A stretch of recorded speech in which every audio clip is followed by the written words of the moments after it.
नमस्कार, मेरा नाम रविकांत चौरसिया और आप देख रहे हैं बोलता खगड़िया। व्यक्ति विशेष कार्यक्रम में आज हम चर्चा करने जा रहे हैं बेलदौर विधानसभा से महागठबंधन के प्रत्याशी के तौर पर अपनी किस्मत आजमाने जा रहे डॉक्टर चंदन यादव की। आपको बता दें कि डॉक्टर चंदन यादव कांग्रेस के राष्ट्रीय सचिव हैं। परबत्ता के एक छोटे से गांव से लेकर देश और प्रदेश की राजनीति में एक अलग अपनी पहचान बनाने वाले डॉक्टर चंदन यादव की जैसे ही खबर बेलदौर विधानसभा से लड़ने की बातें सामने आई, बेलदौर विधानसभा हॉट सीट बन गई है। क्योंकि कांग्रेस में एक अच्छे ओहदे पर माने जाते हैं डॉक्टर चंदन यादव। कहा जाता है कि डॉक्टर चंदन यादव की पैठ इतनी बड़ी है कि पूर्व राष्ट्रीय अध्यक्ष कांग्रेस के राहुल गांधी से उनकी डायरेक्ट बातचीत होती है और उनके टीम में काम करने का मौका मिला है इन्हें। चाहे छत्तीसगढ़ के सह प्रभारी होने का डॉक्टर चंदन यादव को मौका मिला हो या फिर बिहार में बड़े ओहदे पर पदाधिकारी कांग्रेस के बनाए गए हो।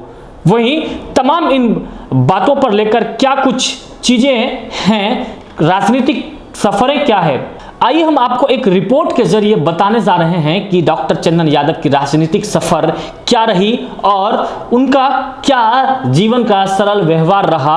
क्योंकि आज हर लोगों को जानना बेहद ही जरूरी है, क्योंकि चुनावी मैदान में जैसे ही जाएंगे तो प्रत्याशियों के बारे में लोगों की लालसा जग जाती है कि आखिरकार वो व्यक्ति कौन है, उनकी क्या मंशाएं हैं। जरा आप देखिए इस पूरी रिपोर्ट को। खगड़िया जिले के परबत्ता गांव से निकलकर देश प्रेम की राजनीति में एक सशक्त और सम्मानजनक स्थान बनाने वाले डॉक्टर चंदन यादव के जीवन संघर्ष से परिचित कराते हैं आपको। डॉक्टर चंदन यादव का जन्म एक किसान परिवार में हुआ।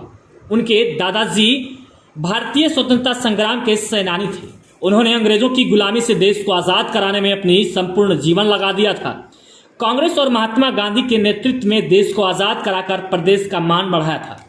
देश प्रेम, राष्ट्रभक्ति और आम जनता की सेवा की प्रेरणा डॉक्टर यादव को उनके दादाजी से मिली। कांग्रेस की विचारधारा में विश्वास के कारण डॉक्टर यादव में राष्ट्रभक्ति के संस्कार और किसान मजदूरों के प्रति संवेदनशीलता के तत्व सहज ही विकसित हुए। साथ ही साथ जाति दंश और भेदभाव के प्रति आक्रोश और समानता व भाईचारे पर आधारित समाज के निर्माण का स्वप्न भी उन्हें अपनी पृष्ठभूमि से मिली। डॉक्टर चंदन यादव कांग्रेस का पूर्व अध्यक्ष श्री राहुल गांधी के अत्यंत विश्वास पात्र और निकटतम सहयोगी हैं।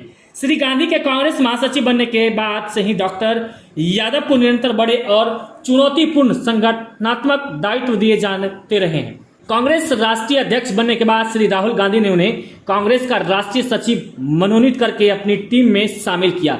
साथ ही डॉक्टर यादव को टीवी और मीडिया में कांग्रेस का पक्ष रखने के लिए राष्ट्रीय प्रवक्ता का भी दायित्व दिया।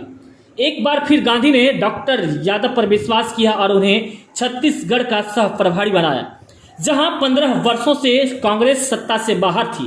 सह प्रभारी के रूप में लाखों किलोमीटर यात्रा करके छत्तीसगढ़ के कोने कोने में संगठन को चुस्त दुरुस्त किया, अच्छे उम्मीदवारों को चिन्हित किया, भाजपा सरकार का चौतरफा घेराव किया, जिसका लाभ विधानसभा चुनाव में कांग्रेस की विशाल जीत के रूप में मिला।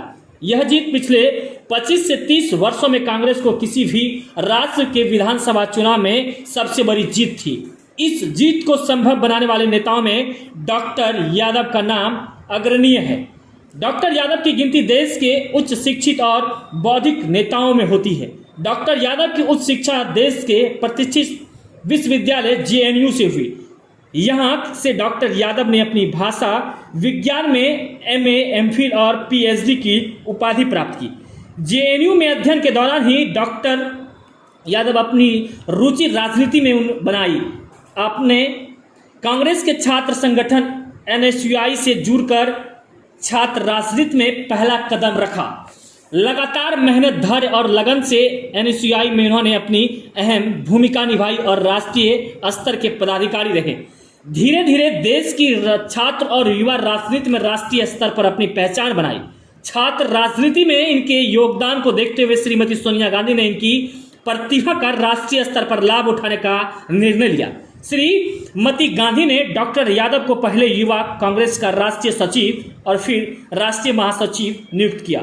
श्री राहुल ने जब कांग्रेस का महासचिव बनकर युवा कांग्रेस का प्रभार ग्रहण किया तो बिहार में कांग्रेस को मजबूत करने के लिए उद्देश्य से डॉक्टर यादव को बिहार युवा कांग्रेस का अध्यक्ष मनोनीत किया। डॉक्टर यादव बिहार प्रदेश कांग्रेस कमेटी के महासचिव और प्रदेश प्रवक्ता भी रहे। डॉक्टर यादव के पिता श्री ब्रह्मदेव दास किसान हैं। उन्होंने अपनी राजनीति में उंगली पकड़कर चलना किसी से नहीं सीखा।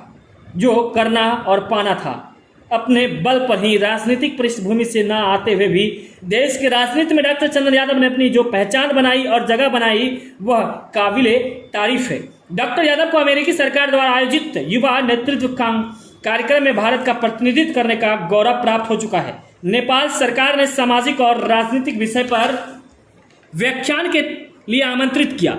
युवाओं और छात्रों के लिए 16वें विश्व महोत्सव के लिए वेनेजुएला में भारतीय प्रतिनिधि मंडल के सदस्य रहे। डॉक्टर यादव माटी से जुड़े जमीनी नेता हैं। उन्होंने कभी खगड़िया और बिहार के लिए अपनी भूमिका को नहीं भूला। यही कारण है कि विभिन्न शिक्षण संस्थान, ललित नारायण मिश्रा विश्वविद्यालय दरभंगा, तिलका मांझी विश्वविद्यालय भागलपुर के सिंडिकेट सदस्य, बीएन मंडल विश्वविद्यालय मधेपुरा, तिलका मांझी विश्वविद्यालय भागलपुर के चयन समिति के सदस्य, MS college Aloli Khagaria, BLS Nagochia Bhagalpur के सचिव के रूप में उन्होंने अपने आप को खगड़िया और बिहार से जोड़ रखा है। राजनीतिक व्यस्तता के बावजूद डॉक्टर यादव लिखने पढ़ने में रुचि लेते हैं। सामाजिक और राजनीतिक मुद्दों पर देश के चर्चित अंग्रेजी अखबार में अपने विचारपूर्ण लेख प्रकाशित करते रहते हैं। राजनेता, लेखक और विचारक के रूप में डॉक्टर यादव समाज के प्रति अपना योगदान दे रहे हैं। डॉक्टर यादव में ग्राम पंचायत से लेकर संसद तक की राजनीति में हस्तक्षेप करने की वैचारिक क्षमता है। ग्रामीण समाज की समस्याओं से लेकर राष्ट्रीय और अंतर्राष्ट्रीय समस्याओं की उनमें गहरी समझ है। ऐसे नेता कम ही हैं जो एक साथ स्थानीय और वैश्विक राजनीति में समान रूप से अधिकार रखते हैं। और आपको बता दें कि ये संक्षिप्त जीवनी थी डॉक्टर चंदन यादव की, जो कि बेलदौर विधानसभा से वो ताल ठोकने जा रहे हैं बतौर महागठबंधन के प्रत्याशी के तौर पर। वही कांग्रेस में भले ही वो राष्ट्रीय स्तर पर वो चले गए, लेकिन आम लोगों में इसको लेकर एक संशय थी कि आखिरकार डॉक्टर चंदन यादव कौन हैं, उनकी क्या पृष्ठभूमि रही है। तो बोलता खगड़िया ने उनकी पृष्ठभूमि को संक्षिप्त रूप में आपके बीच रखा है। अब तय जनता को करनी है बिहार विधानसभा चुनाव में कि आखिरकार उनके चहेते, उनके विधायक कौन होते हैं। ये निर्णय आम लोगों को करनी है। बहरहाल अब तक के लिए इतना ही। देखते रहे बोलता खगड़िया। धन्यवाद।